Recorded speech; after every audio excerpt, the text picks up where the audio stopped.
Assalamualaikum dan selamat sejahtera. Kita dah tengok dah sebelum ni tajuk perdagangan antarabangsa. Kita tahu bahawa perdagangan antarabangsa ini melibatkan aktiviti ekspor dan import barang. Bermaksud, kalau kita sebut perdagangan antarabangsa, dua perkataan dia melibatkan ekspor dan import. Tapi persoalannya, kalau terlalu banyak barang diimport ke dalam negara kita, tidakkah dia memberi kesan negatif kepada negara kita? Ya, bayangkan, cuba kita bayangkan kereta yang diimport dibawa masuk ke negara kita. Dalam masa yang sama, kita ada kereta tempatan. Apakah yang akan berlaku kepada kereta tempatan? Dua, sekiranya kita terlalu bergantung kepada barang-barang diimport, terutamanya barang-barang keperluan seperti makanan, apakah yang akan berlaku kalau sekiranya negara yang kita import makanan tidak mengimport lagi makanan kepada kita? Tidakkah kita akan kehilangan ataupun kita akan kehabisan stok makanan? Tiga, kalau kita terlalu membawa masuk barang yang diimport ke dalam negara kita, apakah yang akan berlaku kepada industri tempatan? Dan apakah yang akan berlaku kepada pekerja-pekerja dalam industri tempatan? Empat, kalau sekiranya barang-barang yang diimport ini dibawa masuk secara banyak, maka sudah pasti harga barang ini lebih murah. Apa yang berlaku terhadap barang tempatan? Ampukah barang tempatan bersaing? Jadi, sebab itulah perdagangan antarabangsa perlu ada sekatan. Kerana perdagangan antarabangsa memberi sedikit kesan negatif, terutamanya kepada negara-negara membangun seperti negara kita. Hari ini kita akan lihat tujuan kenapa sekatan perdagangan antarabangsa dikenakan. Yang pertama, untuk melindungi industri muda. Bila kita sebut industri muda adalah industri baharu dalam negara kita. Contohnya, kalau kita bandingkan industri kenderaan automobil di negara kita, Proton sekitar tahun 1980-an. Bolehkah kita bandingkan dengan Honda yang bermula sekitar tahun 1920-an atau 1940-an? Bolehkah compare? Bolehkah bandingkan dengan Toyota? Sudah pasti mereka tidak mampu bersaing. Jadi kenapa kita sekat barang-barang diimport ini? Untuk melindungi industri muda ataupun industri baru yang belum mencapai kecekapan. Dua, tujuan kita adalah untuk melindungi industri penting. Industri penting tadi saya sebut adalah melibatkan barang-barang keperluan seperti makanan. Kalau kita biarkan kita terlalu bergantung kepada sektor import, kita tidak akan mengeluarkan makanan sendiri. Dan ia akan memberi kesan jangka panjang yang tak baik kepada keselamatan negara. Tiga, kita juga mengenakan sekatan untuk mempelbagaikan ekonomi negara. Kita tak nak negara kita seperti Malaysia ini terlalu bergantung kepada sektor utama saja. Kita nak negara kita juga berkembang sektor kedua, iaitu melibatkan perkilangan, dan sektor ketiga.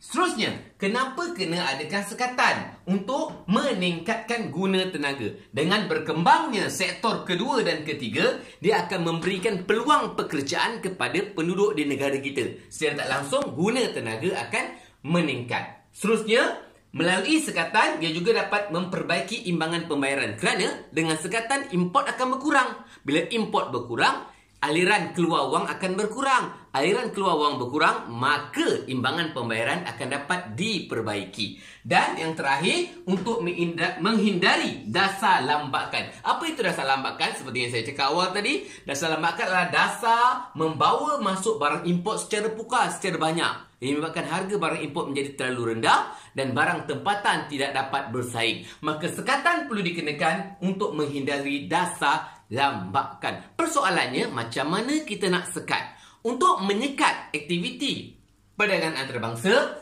alatnya ada dua, iaitu tarif dan bukan tarif. Bila kita sebut tarif, tarif mesti word dia cukai. Tarif adalah cukai. Cukai ke atas apa? Cukai ke atas barang diimport. Cukai ke atas barang diimport. Cuba kita bayangkan, bila barang diimport kena cukai, apa berlaku terhadap harga barang diimport?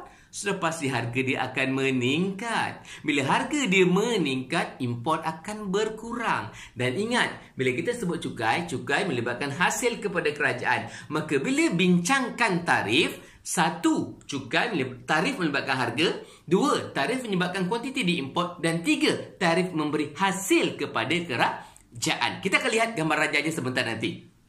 Berikutnya, sekatan bukan tarif. Sekatan bukan tarif yang pertama, kota. Bila kita sebut kota adalah sekatan dari segi kuantiti barang yang diimport ke dalam negara kita. Itu kota. Dua, kawalan pertukaran asing. Kita mengawal jual beli mata wang asing untuk mengelakkan berlakunya terlalu banyak barang diimport ke dalam negara.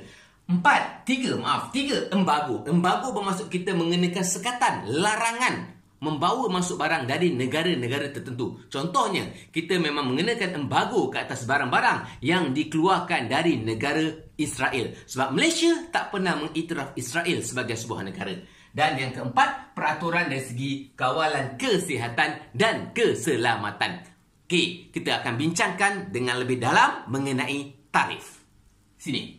Okey, bila kita nak bincangkan tarif, kita melibatkan gambar raja. Gambar raja yang sebenarnya kita pernah jumpa dalam mikroekonomi. Dalam ekonomi 1, iaitu gambar raja melibatkan D kosong yang mencurun ke bawah, konsep asas permintaan, dan yang mencurun ke atas S kosong. Kita bincangkan keluk D kosong dan S kosong ini adalah keluk sebelum berlakunya perdagangan antarabangsa. Sudah pasti yang bersilang di sini ini adalah titik keseimbangan. Kita turun ke bawah, ini adalah kuantiti keseimbangan. Dan kita pergi ke sebelah, ini adalah harga keseimbangan. Ini adalah keadaan dalam negara. Ini adalah penawaran yang dikeluarkan dalam negara. Ini adalah permintaan yang dilakukan dalam negara. Atau istilah lain, secara domestik. Dalam negara, domestik. Okey, titik keseimbangan, I kosong. Harga di mana? OP kosong ataupun kita sebut P kosong.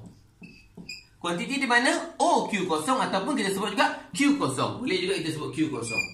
So, ini adalah sebelum berlakunya perdagangan antarabangsa. Hanya melibatkan permintaan dan penawaran dalam negara ataupun secara domestik. Okey, apabila berlaku aktiviti perdagangan antarabangsa, bayangkan kalau berlaku perdagangan antarabangsa, berlaku kegiatan import, penawaran barang akan semakin meningkat sebab banyak barang diimport dibawa masuk, so penawaran barang akan meningkat. Jadi keluk penawaran akan berubah. Kita bincangkan, kita katakan keluk penawaran akan berlaku menjadi SW.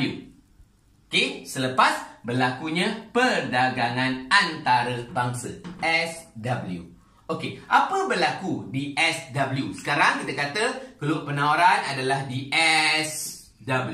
Apa berlaku pada harga? Kalau sebelum berlaku perdagangan antarabangsa, harga di P0.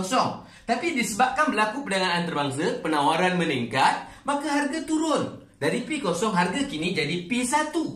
Harga turun. Kenapa harga turun Sebab penawaran barang banyak. Bila banyak penawaran barang, harga barang akan turun di P1. Okey, bagaimana pula dengan penawaran domestik? Penawaran dalam negara. Saya dah kata tadi, dalam negara kita tengok yang asal ni. Dalam negara, kalau kita tengok dalam negara, di P1, dalam negara dia bertembung di sini. Kita turunkan dia ke bawah, kita kata dia Q1 lah. Kita kata dia Q1. Jadi penawaran domestik ataupun penawaran dalam negara adalah Q1 atau kosong Q1. Kosong Q1. Atau sebut Q1. Okey, bagaimana pula permintaan dalam negara? Di harga P1, mana keluk permintaan? Di harga P1, mana keluk penawaran? Permintaan, maaf, kita jalan. Ini penawaran, kita jalan lagi. Ini permintaan. So, permintaan adalah sebanyak, kita letak nombor Q4 ataupun kosong Q4. Kita letaklah kosong Q4. Jadi, apa yang akan berlaku? Yang mampu ditawarkan oleh firma tempatan, Q1. Yang nak diminta oleh masyarakat, yang nak digunakan oleh masyarakat, Q4. So, lompang kat sini, kekurangan kat sini akan ditampung dengan, tadi kita kata berlaku import ke? So inilah jumlah barang yang diimport ke dalam negara. Berapa banyak? Q1, Q4. Jumlah import barang adalah sebanyak Q1, Q4. Saya ulang sekali lagi, walaupun awak boleh ulang balik ayat saya. Saya katakan tadi, bila berlaku perdagangan antarabangsa di SW, harga akan turun. Harga akan turun. Sebelum berlaku perdagangan, harga P0. Sekarang harga di P1. Okey, bila harga turun, penawaran dalam negara, domestik, hanya mampu keluarkan Q1. Sebab firma tak boleh nak keluarkan banyak kerana harga dah rendah. Maka firma dalam negara hanya mampu tawarkan Q1. Okey, permintaan dalam negara Q4. So, dalam menampung kekurangan kat sini, Q1, Q4 inilah jumlah import yang dibawa masuk ke dalam negara. Selesai kalau kita nak bincangkan selepas berlaku perdagangan antarabangsa. Okey, kita nak masuk yang kedua, lepas dikenakan tarif. Lepas dikenakan tarif, kita kata tadi tarif cukai yang dikenakan ke atas barang diimport. Bila cukai kena, tengok apa berlaku pada penawaran. Penawaran akan berkurangan jadi ST. S selepas tarif. Okey, bermaksud keluk penawaran akan jadi ST, penawaran selepas tarif. Apa berlaku pada harga? Kalau tadi harga selepas perdagangan tadi harga di P1, sekarang harga jadi P2. Maka tarif menyebabkan harga meningkat. Memang konsep asal tadi kita kata tarif cukai. Cukai menyebabkan harga meningkat. So tarif harga meningkat dari P1 meningkat menjadi P2. Okey, P1 meningkat, fokus, P1 meningkat jadi P2. Okey, seterusnya kita tengok di P2. Kita tengok di P2. Di P2 kita jalan terus, kita nampak keluk penawaran ni. Ini dalam negara, ini domestik. Keluk penawaran meningkat dari Q1 jadi Q2. Okey, so keluk penawaran domestik kita sebut kosong Q2. Kosong Q2. Apa berlaku pada permintaan? Pada harga P2, selepas tarif, pada harga P2, permintaan berkurang. Kalau tadi di sini, Q4, sekarang dia jadi kat sini. Dia bersilang di sini. Kita kata dia Q3. So, Q0, Q3. Jadi, ini yang ditawarkan oleh penawaran tempatan. Ini yang diminta. Jadi, kekurangan kat sini akan ditampung oleh oleh import. So, import sebanyak Q2, Q3. Guys, cuba kita tengok tadi. Kalau tadi Q1, Q4, ini import dia. Sekarang import jadi Q2, Q3. Apa berlaku terhadap import? Import berkurang. Tarif menyebabkan import berkurang. Import berkurang, baik tak imbang gambaran? Ya, imbang gambaran akan bertambah baik. Soalnya, yang terakhir, kita kata tarif adalah hasil.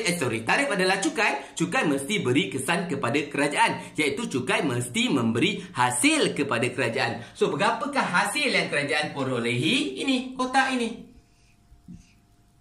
Inilah cukai yang diterima oleh kerajaan. Kalau kita nak kira, kita tengok Q2, Q3 dan P1, P2. Ataupun kita buat kotak ni, kita kata A, B, C, D. So, hasilnya A, B, C, D. Boleh juga, ada yang buat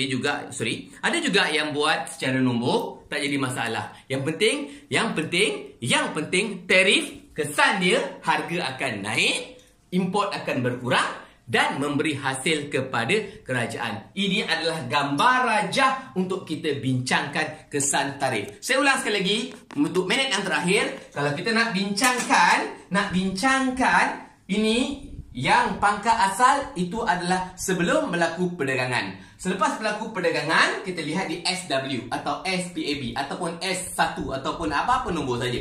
Dan bila tarif penawaran berkurang, so dia ke atas, maka harga akan meningkat. Tarif adalah cukai dan menyebabkan penawaran import berkurangan. Guys, terima kasih atas tontonan anda. Jangan lupa subscribe. Kalau sekiranya ada masalah, nyatakan je, insya-Allah saya cuba membantu. Terima kasih semua, teruskan belajar, perjuangan kita belum selesai.